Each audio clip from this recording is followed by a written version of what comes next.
Granite Ridge Greens. We're a little bit beyond the back of our property on our own private road.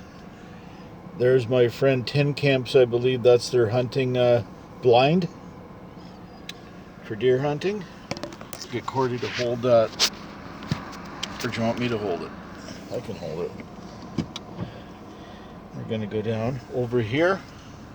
That way is Crown Land.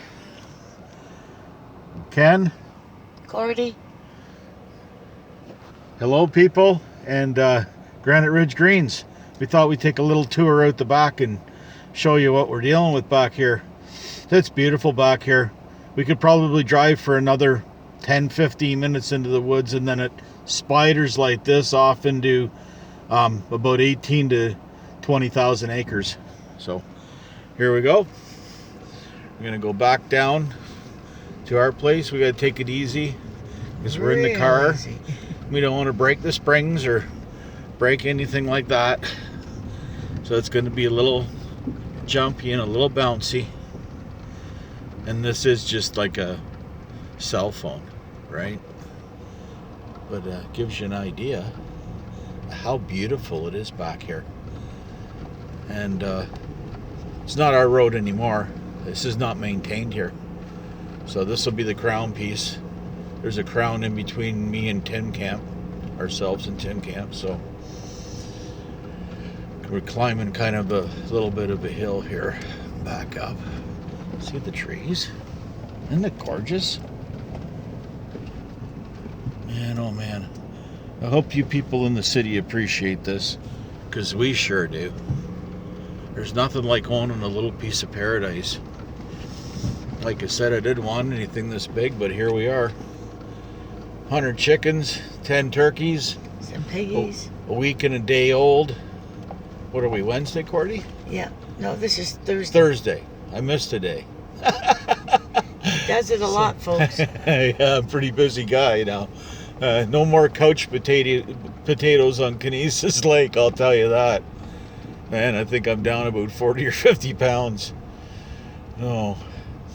Yeah, snow blowing this winter. It was a chore. And I was kind of upset with it, you know, snowing every day, or even if it didn't snow every day, it would all blow in and I have to go and blow it out if we wanted to get out of here and go get things done and pick up things and do what we had to do. But I just started to just change it into an exercise program every day or every second day. I got the blower out, and every couple of turns I'd change the oil, because it's cheap to change the oil when it's only, you know, a liter of oil into the snowblower. So I've changed it about 20 times this winter, and top it up with fresh gas and off you go. And it's I measured it.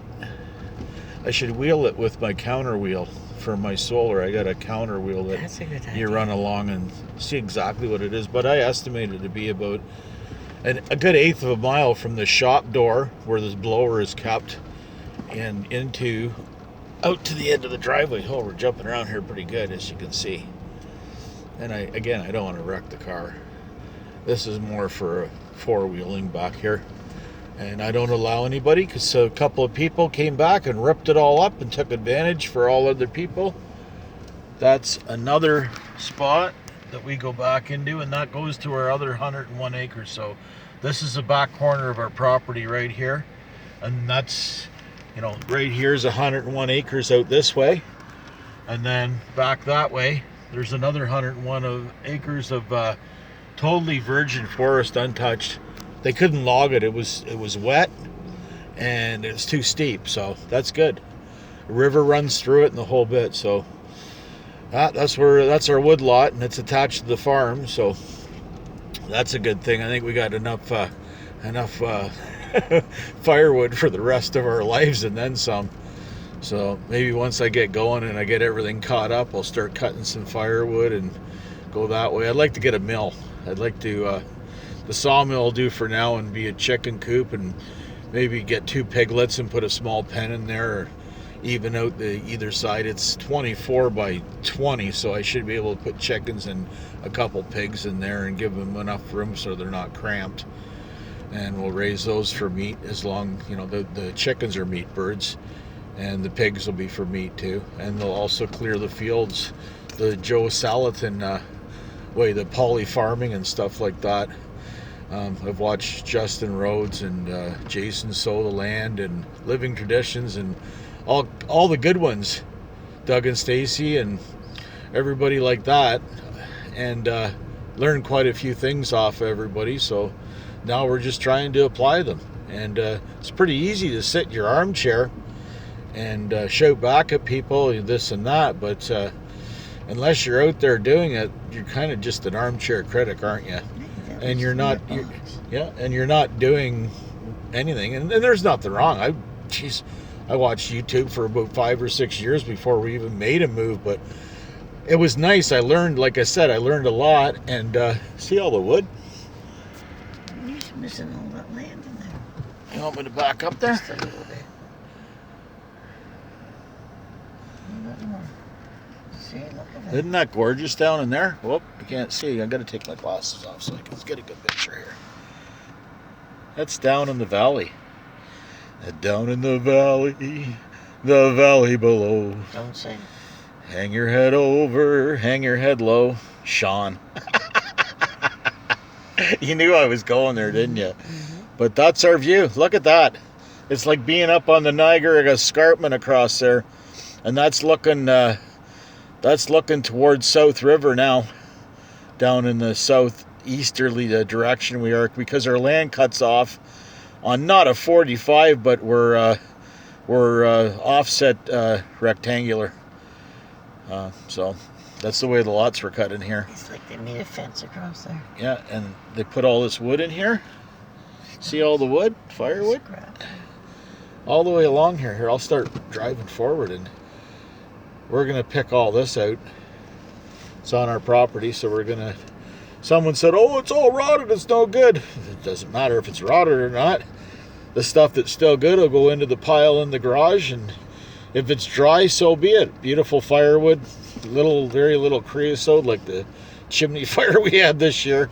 I still got to get up, I guess, in the fall, before the fall, and fix up the chimneys properly so we don't have that problem again, and hook up the furnace. But look at all the wood. That's a lot of wood. And it's all the way out here. This is a good, give it 500-600 feet of just firewood. And it's not just one side. It's here. It's both sides. Oops, they left a lot. Because when you're loggers, it's not worth pulling out all the extra stuff. It's not cost effective, so they just dropped it. They just dumped it. Some of it's cut. You can see that's firewood sitting there. There's a log. Look at that log. It's all already sliced with a chainsaw. See all the saw marks across her? She's already been cut. It just wasn't worth taking out.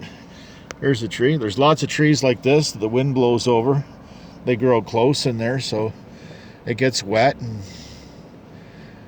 moldy and what's the roadie? All that stuff. All the roadie. What's the roadie? So we're not worried about this right now. We'd like to clean some of it up, but farm first, priorities first. You got to do one thing at a time, because I've always done 50 things at a time, and at the end you don't end up getting anything done, or when you do, it just takes you a lot of money and a lot of time if you don't concentrate. Here we come, and we're coming out to looking at is that the roof of the house or the barn? I got to get myself 2 nice doggies and start walking this. It's kind of buggy right now, folks. The black flies are just carrying us away. Horrible. But that's it. You got to put up with it up north. Yep.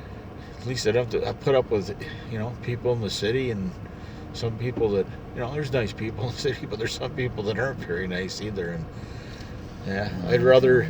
Here's another pile of logs. See that? Yeah. Big pile of logs right there. Yeah. They just left it. Yeah. They're all the way around here. Take her back down again. We want to cut so that was the house we were seeing. No, that was a shop. Because there's the barn. Yeah.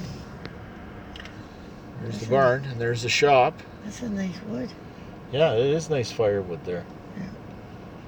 There beside the firewood now. There's a pile of firewood out there. You're not in the camera, don't worry. You want to stick your tongue out? You can't see anyways, it's too close. So yeah, That's what it looks like. Isn't that a beautiful shot? I just want to sit here for a minute. I love this, folks. This is just heaven. Heaven. If there's heaven on earth, I think we've achieved it. We got it. We got it. And it's still more. I'm still a little bit nervous of all that we bought. It's a lot for me. And I'm not a young guy. I'm 58 in June. So, yeah, just going to do this one step at a time. Get our garden or food growing. Get our garden going. Get the sawmill building set up. I got a carpenter coming in to do some work with me. I need some help.